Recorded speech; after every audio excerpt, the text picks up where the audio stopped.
আজ এত রাতে ভিডিওটা করতে বাধ্য হচ্ছি কারণ ফেসবুক খুললেই একটা টপিক নিয়ে পুরো সোশ্যাল মিডিয়া সরগরম। সেটা হচ্ছে শায়ক এবং অলিপাপ। আহ, তাই আমিও আর মুখ না খুলে চুপ থাকতে পারলাম না, ভেবেছিলাম এটা নিয়ে কোনো ভিডিও করব না। শায়ক কিন্তু গরুর মাংসটা পুরো খাওয়ার পরে এটা বলেনি যে আপনি জেনে শুনে আমাকে গো মাংস খাইয়ে দিলেন। ওয়েটার যখন ওখানে আবার করে মাটন স্টিক নিয়ে এসছে, তখন কিন্তু শায়ক ওকে বলেছিল যে আমরা কিন্তু একটাই অর্ডার দিয়েছিলাম। তখনও কিন্তু শায়ক বুঝতে পারেনি যে সে হয়তো অজান্তেই গোমাংসকে ভক্ষণ করছে।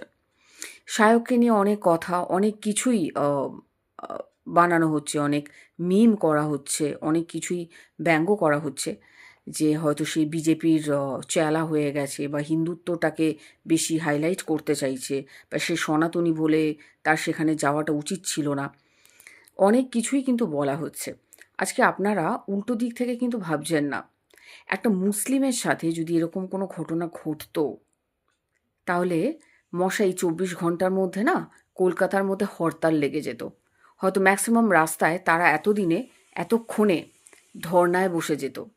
কিন্তু এটা কোনো হিন্দুর সাথে হয়েছে বা সনাতনীর সাথে হয়েছে বলে বা কোনো সোশ্যাল মিডিয়া জুড়ে জাস্ট এটা নিয়ে একটা কথা হচ্ছে, একটা আলোচনা হচ্ছে, ব্যাস এইটুকুই, বা বাকযুদ্ধ হচ্ছে আপনি বলতে পারেন। কিন্তু উল্টো দিকে যদি কোনো মুসলিমকে আপনি শুয়োরের মাংস খাওয়াতেন, তাহলে কিন্তু এতক্ষণে দেখতে পেতেন রেড রোড বন্ধ হয়ে গেছে বা কোনো রাস্তা ব্লক হয়ে গেছে। কারণ তাদের কাছে করা যে কোনো জিনিসের কিন্তু যে রিয়াকশন সেটা অনেক হাই থাকে। এটা কিন্তু শায়ক কোনো ইন্টেনশনালি করেনি। এখানে দোষটা হচ্ছে অলিপাবের সেই ওয়েটারের, যে হয়তো ভুল করেই অর্ডারটাকে সার্ভ করেছে। এখানে দোষটা কিন্তু কারুর নয়, সিচুয়েশনের দোষ, পরিস্থিতির দোষ, এটা আমার মনে হয় না। ওয়েটারের দোষ ছিল, দোষ হচ্ছে পরিস্থিতির। ওয়েটার কিন্তু জেনে শুনে গোমাংস দেয়নি।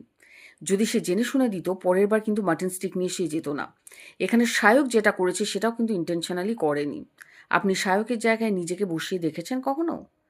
তাহলে বুঝতে পারবেন যে এখানে দোষটা কিন্তু অলিপাবের ম্যানেজারের, যে হয়তো তার স্টাফদের ঠিকভাবে বোঝাতে পারেনি, বা সেই ওয়েটারের। বুঝে কমেন্ট করুন।